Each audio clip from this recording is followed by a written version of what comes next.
Good afternoon, everyone. Welcome to our KOM class 17. In the last class, we have discussed about steering gear mechanism. Okay, any types of steering. First of all, steering mechanism అంటే ఏంటి, perfect steering gear mechanism ఏంటి, తర్వాత అందులో Davis steering gear mechanism ఏంటో మనం చూస్తాం. So మళ్ళీ ఒకసారి రీకాల్ చేస్తున్నాను దాన్ని. So steering gear mechanism is employed in automobiles. Okay, so in automobiles for turning applications. Okay, turning applications.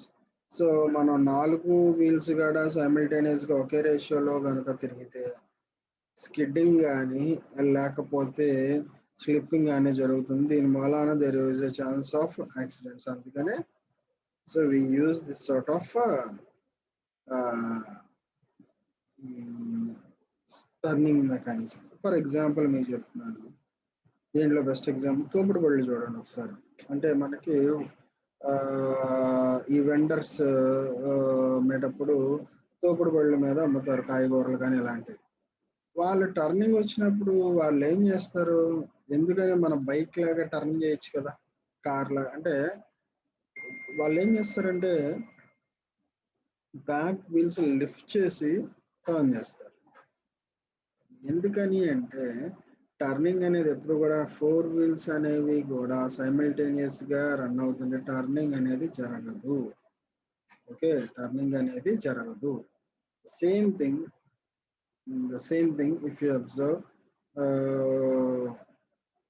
In our toy కార్స్లో కూడా వేర్ దేర్ ఇస్ నో ఏంటంటే రిమోట్ కంట్రోల్ సిస్టమ్ లేనివి, అంటే మోటార్ లేనివి చూడండి. సో ఇండిపెండెంట్ వీల్స్ ఉన్నవి అన్నీ కూడా కామన్గా ఉండేవి. సో హాట్ వీల్స్ కార్ తీసుకోండి, హాట్ వీల్స్ చిన్నవి ఉండేవి. సో అవి చూడండి, అవి టర్నింగ్ అనేవి అంటే మీరు టర్నింగ్ తిప్పుదామని చూసినా సరే అది తిరగదు. అంటే it will take a long turning.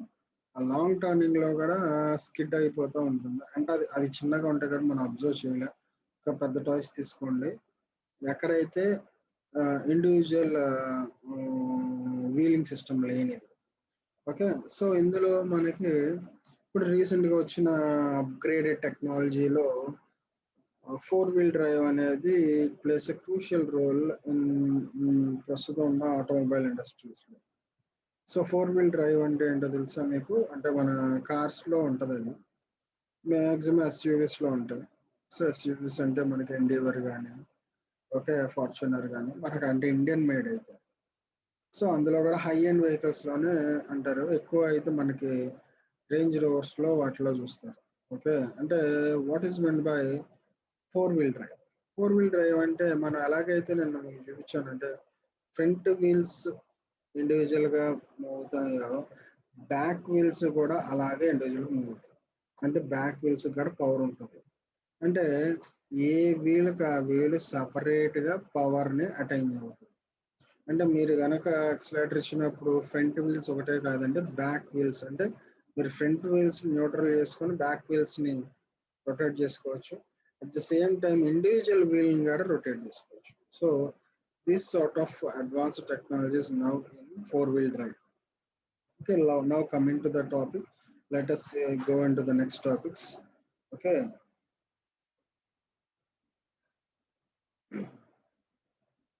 Next వచ్చేసి డావిస్ అయిపోయిన తర్వాత యాకర్మన్ స్టీరింగ్ గేర్ అండి.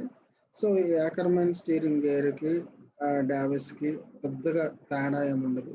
చిన్న దానికంటే ఏంటంటే కొంచెం చాసెస్ ముందుకు వెళ్ళిపోతుంది, దీనికి చాసెస్ యువతలే ఉంటుంది. అంటే చాసెస్ ఇక్కడ వరకు ఉందనుకోండి, దీనిపైన మనం ఒక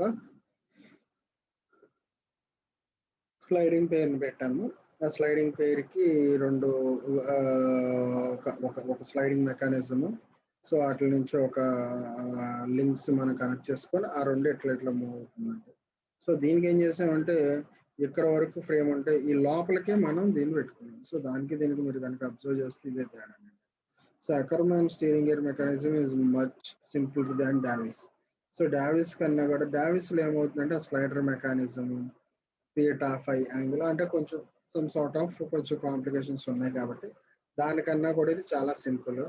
The difference between Ackerman and Davis steering gear are the whole mechanism of Ackerman steering mechanism is on the back of the front wheel. So అక్కడ whereas it is in front of the wheel. అదే మీకు ముందు చెప్పాను. అక్కడైతే ఎట్లా ఉండేదంటే మీరు కనుక అబ్జర్వ్ చేస్తే ఇదే ఫిగర్ అక్కడైతే ఎలా ఉండేదంటే ఇట్లా ఉండేది మనకి, ఇట్లా ఉండేది some sort of. Okay, so ఇట్లా ఉండేది. సో ఇక్కడ మనకి స్లైడింగ్ బేర్స్ ఉంది. ఓకే, స్లైడింగ్ బేర్స్ అంటే ఇది ఏమవుతుంది, దానికైతేనేమో మనకి ముందుకు ఉంది డావిస్కి, దీనికైతేనేమో వెనక్కు ఉంది. సో అదే వాడు చెప్పింది. The whole mechanism Ackermann steering gear is back of the front wheel. Front wheel కి వెనక ఉంది, ఇక్కడ ఉంది. And whereas the Davis it is in front. Okay, so that is the main difference between the Davis and Ackermann. Okay, ముందే దీనికి వెనక ఉంటుంది. తర్వాత Ackermann steering gear consist of turning pair, whereas Davis sliding. ఇక్కడ ఏంటంటే ఆకర్మాన్ కి దానికి turning pair ఉంటుంది, దేనికి ఆకర్మాన్ కి. దానికి ఏమవుతుంది, స్లైడింగ్ పెయిర్ ఉంది, ఇట్లా అటు అటు ఇటు ఇట్లా స్లైడ్ అవుతుంది. దీనికి ఏంటంటే టర్నింగ్ పెయిర్ ఉంది. So that is the main, అంటే ఈ టర్నింగ్ పెయిర్ ఉంది, దానికి ఏంటంటే స్లైడింగ్ పెయిర్ ఉంది. ఓకే, దీనికేమో ఇట్లా టర్నింగ్ పెయిర్ ఉంది, దానికేమో ఇట్లా స్లైడింగ్ పెయిర్ ఉంది, స్లైడ్ అవుతుంది. Okay, so that is the main difference. So if you observe here, so this is the actual position that is you can see here. So AB అనేది ఒక pivots అయితే ఇక్కడ 2 wheels front wheels ఉన్నాయి. So ఇది initial condition. ఈ next dotted లో వచ్చింది కదా, ఇది ఫైనల్ కండిషన్. అంటే టర్నింగ్ జరిగినప్పుడు ఇది left side front left wheel theta అయితే ఫ్రంట్ రైట్ వీల్ ఫై అనే యాంగిల్ ని డిఫైన్ చేస్తుంది with respect to the instantaneous centre. So మీకు ఆల్రెడీ చెప్పిన ఇన్స్టాంటేనియస్ సెంటర్ తో కనుక కోయిన్సైడ్ అవ్వకపోతే there is a chance of skipping and there is a chance of getting an accident. Okay, so అందుకని ఏంటంటే ఈ టర్నింగ్ రేషియో ఎప్పుడు కూడా ఇన్స్టాంటేనియస్ సెంటర్ తో కోయిన్సైడ్ అవ్వాలి. Okay, so in Acme gear steering mechanism, the ABCD is a 4-bar crank chain. So as shown, the shorter link BC and AB are equal length and are connected by hinge joints with the phone. So if you observe here ABCD, therefore ABCD మనం కనుక observe చేసుకుంటే, so ఏమన్నారంటే the short lengths that is AB and CD. Okay, AB and CD. Okay, are of unequal length. The following are the 3 positions of correct steering, and the links BC and CD are of equal length. ఈ మాత్రం BC అంటే ఈ length మాత్రం equal, ఈ రెండు మాత్రం unequal. Okay, so when vehicle moves along a straight line path, the longer link AB and CD are parallel and the shorter link is BC and AD are equally inclined to the longitudinal axis. So ఇక్కడ మీరు కనుక observe చేస్తే ఇది initial గా ఉన్నప్పుడు ఇదేంటి turning జరగనప్పుడు condition. So ఇది ఎలా ఉంది, AB is parallel to CD. Okay, AB is parallel to CD and their inclination also same with respect to the vertical. So inclination కూడా సేమ్ ఉంది. ఇక్కడ ఎంత ఇంక్లినేషన్ ఉంది, ఇక్కడ ఏది స్ట్రైట్ గా వెళ్తున్నప్పుడు, టర్నింగ్ లేనప్పుడు. Okay, next when the vehicle is steering to the left, the position of gear should be dotted line. In this position, the lines of the front wheel axle intersect on the back wheels axle at I for correct steering. So ఇక్కడ ఏమన్నానంటే left turning తీసుకున్నప్పుడు ఇక్కడ కనుక observe చేస్తే మీరు ఇక్కడ left turning తీసుకున్నప్పుడు ఇక్కడ dotted lines వచ్చినాయి చూడండి. సో అంటే ఈ వీల్ అనేది ఈ పొజిషన్ లోకి వచ్చింది, ఈ వీల్ అనేది ఫ్రంట్ రైట్ అనేది ఈ పొజిషన్ లోకి వచ్చింది. సో ఏదైతే ఇక్కడ మనకి ఈ ఏబిసిడి ఫ్రేమ్ అనేది ఉందో, సో ఇది ఏమైంది, కొత్త పొజిషన్ కి మూవ్ అయింది. ఇక్కడ నుంచి సి నుంచి సి డాష్ కి, డి నుంచి డి డాష్ కి. And the connecting pivots of A and B at an instantaneous center I, correct steering mechanism ki they has to intersect with the back wheel axle ki front wheel దీనికి గడ intersect అవ్వాలి. So అప్పుడే correct steering mechanism అనేది అయినట్టు.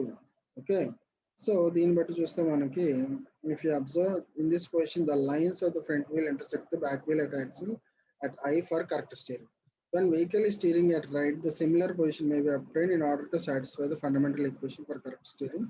The link AD and BC are suitably proportion. The value of theta and phi may be obtained graphically. So ఇక్కడ ఏంటంటే ఈ theta ఫై అనేది మనం గ్రాఫికల్గా మనం రిప్రజెంట్ చేయొచ్చు. అంటే ఇంతకుముందు ఎలాగైతే క్యాలిక్యులేట్ చేసామో, ఓకే, ఈ ట్రయాంగిల్ మొత్తం తీసుకొని ఫస్ట్ ఎట్లాగా ఈ మొత్తం ట్రయాంగిల్ తీసుకొని తర్వాత కొంచెం ట్రయాంగిల్ తీసుకొని దాన్ని మనం రిప్రజెంట్ చేయొచ్చు. ఇంతకుముందు క్యాలిక్యులేట్ చేసినట్టు చేయొచ్చు. The same mechanism. Okay, so let us see these mechanisms in ఇదిగోండి. సో ఇక్కడ మీరు కనుక అబ్జర్వ్ చేస్తే ఇది ఏంటిదంటే గేర్ మెకానిజం అండి. The steering gear mechanism used for changing the direction of 2 or more wheels with reference to the chassis. So ఇక్కడ కనుక మీరు అబ్జర్వ్ చేస్తే ఇది చాసెస్ ఫిక్స్ అయి ఉంటుంది. ఈ రెండింటికి మంచిన కనెక్టింగ్ రాడ్ ఇదండి. ఓకే, సో ఇది టర్నింగ్ అయినప్పుడు ఎలా రొటేట్ అవుతుందో చూడండి. సో ఇట్లా రొటేట్ అవుతుంది. Okay, so individual if you observe ఈ రెండు ఫిక్స్డ్ ఉన్నాయండి. ఈ రెండు చాసెస్ ఫిట్ అయి ఉంటుంది. ఈ రెండు కూడా స్టీరింగ్ లో అంటే మనం ఎప్పుడైతే టర్నింగ్ తిప్పుతామో దానికి ఇది ఎంప్లాయ్ అవుతుంది. సో ఫస్ట్ స్టీరింగ్ మెకానిజం చూడండి. సో ఫస్ట్ మనం చూసిన ఇది usually 2 back wheels are common axis, ఇది common. And which in the direction this is the front wheel. Okay, so this is the distance between the 2 axes front and back. Okay, and A is the distance between the wheels and C is the distance between the two rods. Okay, so when the turning takes place ఇప్పుడు ఏమవుతుందంటే ఈ పొజిషన్లో ఉన్నప్పుడు ఇది కొంచెం చూడండి ఇట్లా మనకి టర్నింగ్ అనేది క్రియేట్ అవుతుంది. Condition for perfect to avoid skidding the 2 wheels must be turned about same instantaneous center in which the axis lies. Okay, మీరు కనుక ఇక్కడ అబ్జర్వ్ చేస్తే చూడండి టర్నింగ్ జరుగుతున్నప్పుడు ఇది మీరు అబ్జర్వ్ చేయండి ఒకసారి. ఓకే, సో ఈ యానిమేషన్ లో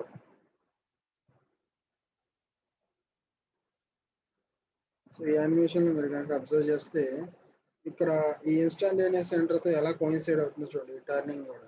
సో ఎప్పుడైతే ఈ ఇన్స్టంటేనియస్ సెంటర్ అంటే ఇది చూడండి మళ్ళీ దీంతోనే కోయిన్సైడ్ అవుతుంది. ఎప్పుడైతే ఇది బియాండ్ వెళ్తుందో if there is a chance of skidding అన్నమాట. Okay, there is a chance of skidding. Okay, so that is the thing you have to observe. So these all lie in the same line. Okay, next condition for perfect the inner wheel, outer wheel, left turn. So ఇది మనకి చెప్పుకున్నాం. దీన్ని బట్టి మనకి ఇక్కడ ఏంటంటే ఈ theta పై ఏంటి ఇవన్నీ కూడా మనం క్యాలిక్యులేట్ చేసుకున్నాం. Okay, next okay the condition for perfect steering gear. So in the left large make ఇక్కడ ఏంటంటే మీరు కనుక అబ్జర్వ్ చేస్తే టర్నింగ్ లో ఇది మనకి లార్జర్ యాంగిల్ ఉంటుంది, స్మాలర్ యాంగిల్ ఉంటుంది. సో దీన్ని బట్టి మనం ఎలా క్యాలిక్యులేట్ చేస్తామో ఇక్కడ మనకి ఆల్రెడీ నేను నేర్చుకున్నాం మనం. సో ఆ క్యాలిక్యులేషన్ అండి ఇదంతా కూడా. ఓకే, సో అలాగైతే cot 5 minus cot 0 c by b, this is the fundamental equation for, so this one you have to remember for correct steering method. The condition is not fair, there is a skidding of the wheel when vehicle takes turn. So ఈ condition కనుక satisfy అవ్వలేదంటే ఏమవుతుందంటే skid అవుతుంది.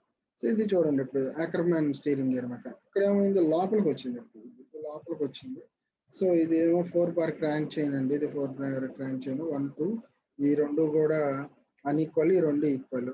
So దానికి vehicle moves in straight path, AB is parallel to CD and BC are equal and equally inclined. Okay, so ఎప్పుడైతే steering gear mechanism మనం చూస్తామో left turning జరిగినప్పుడు so అక్కడ ఏమన్నారంటే ఇక్కడ మనకు ఐ అనే చోట అది ఇన్స్టంట్ అనే centre vehicle is turning right, same position is done.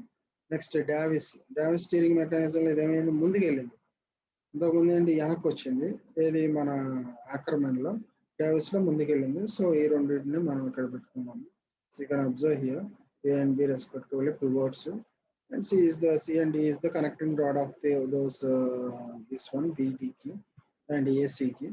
So దాన్ని బట్టి మనం కానీ అబ్జర్వ్ చేసాము టర్నింగ్ అనేది ఎలా జరుగుతుంది. ఆ ట్రయాంగిల్ ఫిగర్ ని మనం అలా క్యాలిక్యులేట్ చేసుకున్నాము. Okay, so this is steering mechanism, perfect steering mechanism, Davis steering mechanism and Ackermann steering mechanism. So ఈ మూడిట్లో ఖచ్చితంగా ఒకటి మీకు ఎగ్జామ్ పాయింట్ ఆఫ్ వ్యూలో ఇంపార్టెంట్ అండి. ఖచ్చితంగా స్టీరింగ్ మెకానిజం అయితే డిరైవ్ చేయమంటాడు. And and with the help of neat sketch అని కూడా అడుగుతాడు. ఈ డయాగ్రామ్ కూడా మీరు డ్రా చేయాలి. Okay, so this is very important question, you have to remember. Next, universal or hooks joint. So ఇది మీరు అబ్జర్వ్ చేయండి. హుక్స్ జాయింట్ అంటే ఆల్రెడీ మీకు ఇంతకు ముందు మీకు universal joint, Hooke's joint, I hope మీకు యూనివర్సల్ కప్లింగ్ లో చెప్పుంటాను ప్రొడక్షన్ అసం మన డ్రాయింగ్ లో 2-1 డ్రాయింగ్. సో అట్లాంటిది Hooke's joint is used to connect two shafts which are intersecting at small angle. అంటే మీకు ఎంత ముందు కూడా చెప్పాను, ఎప్పుడైతే షాఫ్ట్స్ రెండింటిని కూడా ఎంగేజ్ చేయాలి, కాకపోతే ఇట్ మే స్లైడ్, అటు ఇటు స్లైడ్ అవుతుంది అండ్ రొటేటింగ్ అవ్వాలి. సో అలాంటి చోట్ల మనం ఈ హుక్స్ జాయింట్ కానీ యూనివర్సల్ జాయింట్ కానీ మనం వాడతాం. సో దాంట్లో మెయిన్ థింగ్ ఏంటంటే it is connect two shafts which are intersecting at small angle. So ఇక్కడ ఎంత యాంగిల్ అంటే ఇంటర్సెక్ట్ అయింది, ఆల్ఫా అనే యాంగిల్ ఇంటర్సెక్ట్ అయింది. ఇక్కడ ఏమవుతుందంటే ఏదైతే ఈ 4 బార్ రాడ్ ఉందో ఇది మనకి ఇలా స్టార్ లాగా కనబడుతుంది, అది ఇట్లా ఉంటుంది. 4 ఆర్మ్స్ ఉంటాయి ఏబిసిడి. సో ఒకటేమో ఫోర్క్డ్ ఎండ్, ఇంకోటేమో డ్రివెన్ షాఫ్ట్, ఇది ఇంకో ఫోర్క్డ్ ఎండ్. అంటే 2 ఎండ్స్ ఇట్లా ఉంటాయి. ఈ ఈ సో దీనికి 2 ఏబిసి, ఇది ఏబి అనుకుందాం. ఓకే, దీనికి సిడి అనుకుందాం. ఏబిసిడిని ఇట్లా కనెక్ట్ చేయడానికి ఒక ప్లస్ ఆకారంలో ఉండే ఒక క్రాస్ ఒకటి కావాలి. సో దాని క్రాస్తో దీన్ని ఫిక్స్ చేస్తాము. సో అప్పుడు ఏమవుతుందంటే ఇది ఇట్లా స్ట్రైట్గా ఉన్నా ఇది ఇంక్లైన్ అవ్వచ్చు, లేదా ఇది ఫిక్స్గా ఉన్నా ఇది ఇంక్లైన్ అవ్వచ్చు. ఒక రొటేషన్ జరిగినప్పుడు ఇలా రొటేట్ అవుతూ ఉంటుంది. సో ఇది రొటేట్ అవుతూ ఉంటే దీన్ని రొటేట్ చేస్తాం. సో ఇది డ్రైవింగ్ షాఫ్ట్ అయితే ఇది డ్రివెన్ షాఫ్ట్. అంటే ఇక్కడ నుంచి పవర్తో ఇది రొటేట్ అవుతుంటే ఇది దాంతో పాటుగా రొటేట్ అవుతూ ఉంటుంది. Body 1, body 2. Okay, so for the arms of the cross are perpendicular to each other. The motion is transmitted from driven to driven shaft through a cross. The indication of two shafts may be constant, but in actual practice it varies when the motion is transmitted. The inclination of the shaft may be constant. ఇక్కడ ఏంటంటే మనకి inclination అనేది alpha అంటే constant అన్నట్టు మనం ఇక్కడ assume చేసుకున్నాం, కానీ ఇన్ ప్రాక్టికల్లో అది కాన్స్టెంట్గా ఉండదు. Depending upon the RPM or depending upon the energy transfer it may vary, it may fluctuate, అటు ఇటు ఇట్లా జరుగుతూ ఉంటుంది. షాక్ అబ్జర్ప్షన్స్ అనేది ఉంటుంది డిపెండింగ్ అపాన్ ద స్పీడ్ అన్నమాట.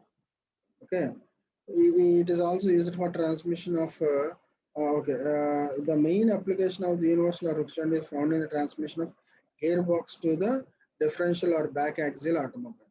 సో జనరల్గా మనకి యూనివర్సల్ హుక్ జాయింట్ కానీ ఇది ఎక్కడ చూస్తామంటే గేర్ బాక్స్ నుంచి బ్యాక్ యాక్సిల్. ఇప్పుడు మీరు లారీలు అవి చూడండి, లారీలకి బ్యాక్ యాక్సిల్కి ఒక టర్న్ అవుతూ ఉంటుంది కింద ఒకటి, దాన్ని అదేంటంటే మన గేర్ బాక్స్ ఫ్రంట్ ఉంటుంది, దానికి డ్రివెన్ వచ్చేసి లారీలు వాటికి ఏంటంటే బ్యాక్ వీల్, దాన్ని ఏమంటారు పవర్ వీల్స్ అన్నమాట, డ్రైవింగ్ వీల్స్. సో అక్కడి నుంచి బ్యాక్ వీల్ కి సపోర్ట్ ఇవ్వాలి. ఓకే, ఎందుకని అంటే మనకి లోడ్ ఎప్పుడు కూడా బ్యాక్ ఉంటుంది ట్రాక్టర్స్ కి లేకపోతే వీటికి.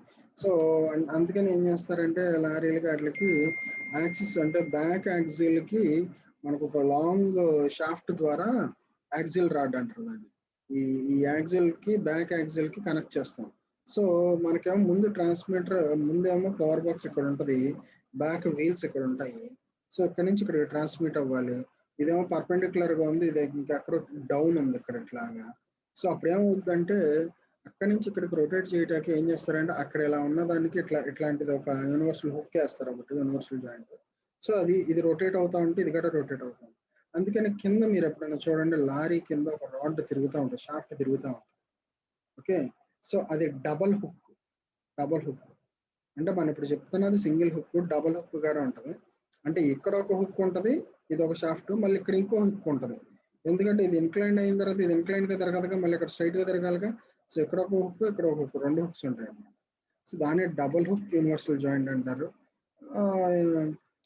సో జనరల్ గా ఏంటంటే మన ఆటోమొబైల్స్ లో గేర్ బాక్స్ నుంచి యాక్సిస్లకి షిఫ్ట్ అవటాన్ని, పవర్ ఎనర్జీ షిఫ్ట్ చేయడానికి అట్లా యూస్ చేస్తాం. It is also used for transmission of power to differential spindle of multiple drilling machines. Different స్పిండిల్స్కి, ఇప్పుడు ఈ డ్రిల్లింగ్ మిషన్స్లో వాటిల్లో డిఫరెంట్ స్పిండిల్స్కి ట్రాన్స్మిషన్, పవర్ ట్రాన్స్మిషన్ చేయడానికి కూడా వాడతారు. It is also used as knee joint in milling machine.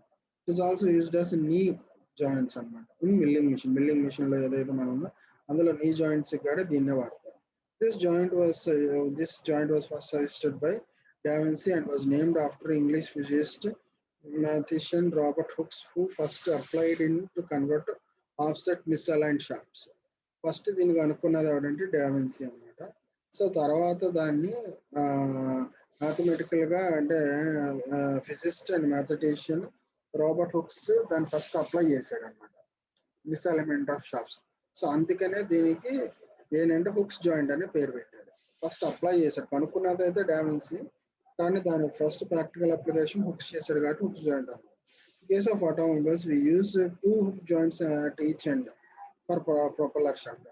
ఈ ప్రొపెల్లర్ కింద ప్రొపెల్లర్ రన్ అవుతుందని చెప్పే కదా మనకి, ఆ ప్రొపెల్లర్ దగ్గర చెప్పిన టూ హుక్స్ ఉంటాయి, టూ ఎండ్స్ ఉంటాయి, అక్కడ ఒకటి ఇక్కడ ఒకటి, రెండు ఉంటాయి అన్నమాట. Okay, so the connecting gear box on the each end are different on the different end. So connecting gear box at two ends are different at different ends. రెండింటి దగ్గర different different gear box. So this is the how it looks like. So ఇది మన engine నుంచి వచ్చేదైతే ఇది మనకి propeller shaft, lorry కింద ఉండేది. మళ్ళీ ఎలాంటిదే మిర్రర్ లో అవతల ఇంకోటి ఉంటుంది. Okay, so so just see, so you can see here how the, so this is the cross one what we are talking about, AB and CD. So ఈ రెండు కూడా ఇలా సి జాయింట్స్ లాగా ఉంటాయి, ఇది ఒక సి జాయింట్, ఇది ఒక, ఈ రెండింటిని పర్పెండిక్యులర్ గా ఫిట్ చేసాము. ఓకే, పర్పెండిక్యులర్ గా ఫిట్ చేసాము. సో అది అట్లా రొటేట్ అవుతుంది. So if you observe this one, so దీని యోక్ అంటారు, దీని క్రాస్ అంటారు. ఓకే, ఈ రెండు క్రాస్ని ఈ క్రాస్ ఎట్లా కనెక్ట్ చేసుకుందో చూడండి. Okay, so this is input and this is output. అంటే ఇక్కడ నుంచి డ్రైవింగ్, ఇది డ్రివెన్. ఓకే, ఇది డ్రైవింగ్, ఇది డ్రివెన్. సో దీంట్లో ఏం చేసామంటే దీనికి ఇట్లా ఫిక్స్ చేసాం. ఫస్ట్ ఇది ఏబి అనుకుందాం గ్రీన్ కలర్, ఇది సిడి అనుకుందాం green colour. So input is equal to output, that angular velocity of input is equal to angular velocity of output or spin. Okay, therefore inclined motion, this is the inclined motion that we called as alpha in the previous case. The constant, this runs in a constant speed, and so if you observe here, so this is this thing is rotating in a constant line. Okay, so this is the inclination, so this is the angle, this is the inclination, how it turns. Okay, this is the spinning axis. So దీన్ని ఏమన్నా spinning axis అన్నమాట. Okay, so ఏదైతే ఇక్కడ centre ఉందో దాని spinning axis అన్నమాట. Next ఇది spin arrested. Okay, next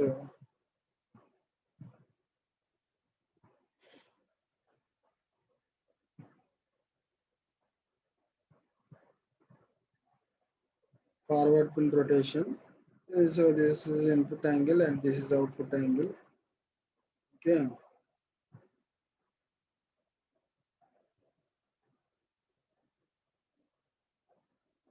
so this is forward spin and this is a reverse spin. Okay, you can see here. So this is the speed, output, input and output speed. Okay, graph you can see here.